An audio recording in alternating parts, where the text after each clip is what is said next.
अनीता तो मन मारकर राम रसायन में घुसी थी, परंतु उसके आश्चर्य की सीमा न रही जब सुमित्रा जी ने लंबी मुस्कान के साथ लपक कर उसे गले लगाया और प्रेम पूर्वक स्वागत किया।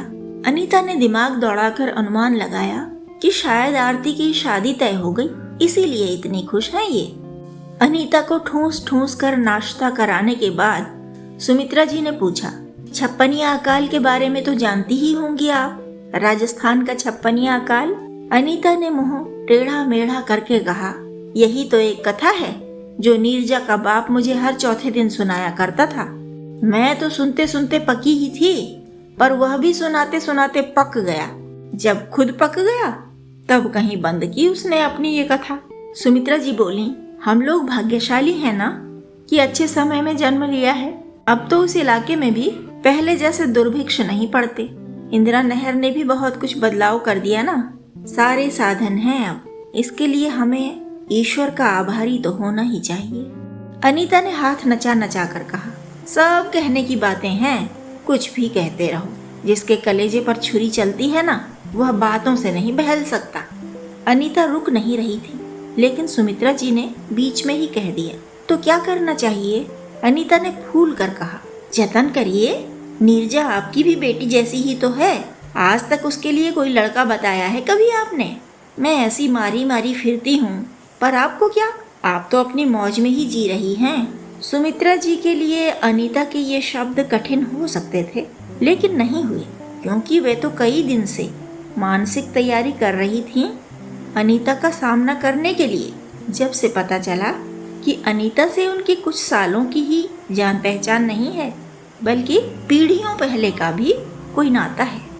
वे बोली, अनीता बहन, आपकी एक पुरखिन और हमारी एक पुरखिन में बड़ी गहरी दोस्ती थी। हमारी पुरखिन का बचपन का नाम अकाली था, शादी के बाद अमोली नाम कर दिया गया था उनका। अनीता ने चौंक कर कहा, हमारी सुखिया दादी की बात कर रही हैं शायद आप, जिन्हें एक वैद्य जी पाले थे। उनके अपने तो सभी घर वाले अकाल में मर खप गए थे। सुमित्रा जी ने चट से कहा, हाँ, उन्हीं की बात कर रही हूँ। सूखे गांव से लाए थे ना, तो सुखिया नाम रख दिया था उनका। अपने से 5 साल छोटी स्त्री को उन्होंने गुरु बना लिया था। उनका अहंकार तब भी आड़े नहीं आया था, जबकि वे दोनों एक ही गांव में जन्मी थीं। पूरा पता था कि अकाली 5 साल छोटी है, एक ही घर में पली भी थी, तो उनकी हर कमी भी पता रही होगी। लेकिन ऐसी छोटी छोटी बातें नहीं सोची उन्होंने। देखा यह कि अकाली एक ज्ञानी परिवार में ब्याही गई, आत्मसात करती रही, सीखती रही और वैसी ही बनती गई। सुखिया दादी आती थी हमारे गांव। घर के अनुष्ठानों में जब भी आती तो महीना भर रहती थी। अपनी गुइया से 5 साल छोटी बहन से ज्ञान ग्रहण करती रहती थी। उन्होंने गुरु दक्षिणा में एक हंसली दी थी अमोली दादी को। अमोली दादी ने मरने से पहले परिवार से कहा था कि इस हंसली का बंटवारा कभी ना हो। घर की बड़ी बहू को हंसली मिले और बड़ी बहू होने का धर्म निभाती रहे वह हमेशा। वह गुरु दक्षिणा की हंसली मुझे मिली है अनीता बहन। हमारा तुम्हारा नाता तो बड़ा गहरा है, अगर समझ सको। कथा के इस अध्याय से अनीता अपरिचित थी। उसे समझ में नहीं आ रहा था कि अब क्या बोले। पिछली बार राम रसायन आई थी, तब भी उसे हतप्रभ करने वाला अनुभव मिला था। झाड़ दिया था पंडितवा ने, तब क्या करती, बड़बड़ करती वापस चली गई थी। 1-2 साल मन मजबूत किया, तब कहीं अब कुछ कड़ी कड़ी बातें सुनाने के लिए यहाँ आई। परंतु इस बार दूसरी ही कहानी सामने आ गई। कैसे प्यार से गले मिली, जैसे पहले कोई मनमुटाव हुआ ही ना हो। कैसे प्यार से इतनी सारी चीजें खिला दी, जैसे दावत में बुलाया हो। इस पर भी कड़ी बातों की सुनी अनसुनी कर दी। फिर यह कथा, अब क्या उत्तर दे अनीता।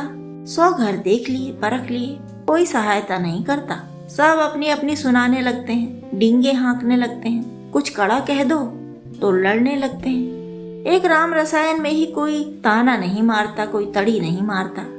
उलझन में डूबी अनीता तखत पर पालथी मारे बैठी थी। गर्दन झुकाए अपने पैरों के बिछुए गोल गोल घुमाती जा रही। बहुत देर तक सुमित्रा जी उसे देख देख कर उसके मनोविज्ञान को समझने के प्रयास करती रही। बहुत समय दे दिया उसे सोचने का, समझने का। वह कुछ नहीं बोली तो सुमित्रा जी समझ गईं कि इसके सब हथियार चुक गए हैं। अब इस निहत्थी को वे मानसिक रूप से भी गले लगा सकती हैं। सुमित्रा जी ने कहा, पता है कल यहाँ कुछ लोगों ने बड़ा हंगामा काटा था। अनीता जी के रोम रोम में जिज्ञासा उछली। उचक कर बोली, कैसा हंगामा? सुमित्रा जी बोली, कुछ लोग आए थे, 7-8 रहे होंगे, जाने कहाँ की बातें करते करते सुंदरकांड की उस चौपाई पर अटक गए जहाँ समुद्र कहता है ना, ढोल गंवार शूद्र पशु नारी ये सब ताड़न के अधिकारी।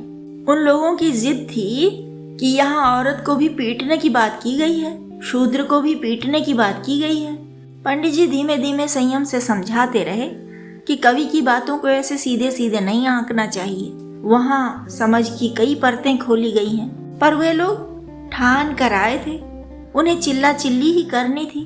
पंडित जी के मीठे बोल वे सुन ही नहीं रहे थे, इसलिए पंडित जी भी अपनी आवाज ऊंची करते गए। पूरा शांतिनगर तो गवाह है ही कि हमारे यहाँ कभी कोई ऊंची आवाज में बात नहीं करता।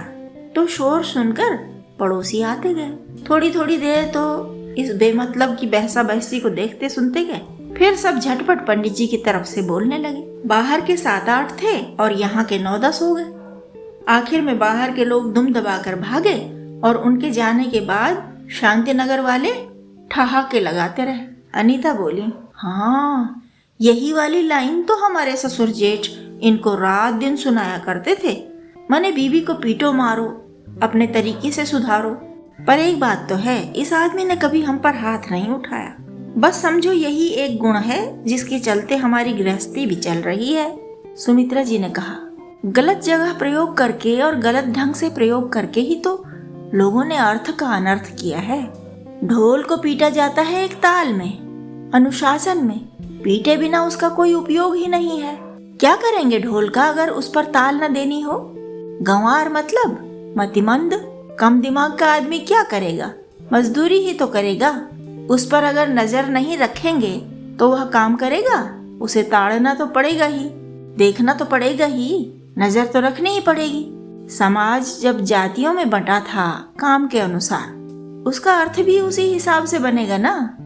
तुम जूता सिलवाने दोगे, कपड़ा सिलवाने दोगे तो ध्यान रखना ही पड़ेगा कि जो तुमने कहा था कारीगर वैसा ही कर रहा है या नहीं।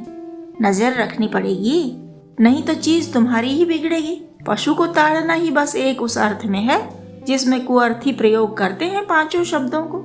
मार पीट कर ही सिखाया जाता है पशु को, तो उसे मारने पीटने के भी नियम हैं। लट्ठ लेकर पिल पड़ोगे तो पशु तुम्हारा मर ही जाएगा, नहीं मारोगे तो वह तुम्हारा पूरा खेत चट कर जाएगा। तुम्हारे खलिहान में भरा अनाज रौंद कर खाकर उस पर हग मूत कर रखेगा कुछ तुम्हारे खाने लायक? पशु पालतू हो, सर्कस का हो, छुट्टा हो या जंगली हो, उस पर उसकी प्रकृति के अनुसार ताड़ना करनी ही पड़ती है। अनीता जी ने झट से कहा, और नारी, उसे ताड़ने का क्या मतलब है? सुमित्रा जी बोली, जब रामचरितमानस लिखी गई वह समय तो जानती ही हैं आप, कैसा दुष्ट समय था, कितनी पीड़ा में थे हमारे लोग। सुंदर औरतों को उठा लिया जाता, कैसे कैसे उन पर अत्याचार होते, सामूहिक बलात्कार होते, मार कूट कर दासी बनाकर रखा जाता, उन्हें धर्म परिवर्तन करा दिया जाता या हत्या कर दी जाती। ऐसे समय में स्त्रियों की निगरानी की बात करना उचित ही है। घर से बाहर निकलना ही औरत के लिए जोखिम था। क्या घर से बाहर निकले बिना काम चल सकता है? किसी का भी कभी न कभी तो जाना ही पड़ता है, वह भी स्त्री जिसे एक घर पल बढ़कर दूसरे घर जाना ही जाना है।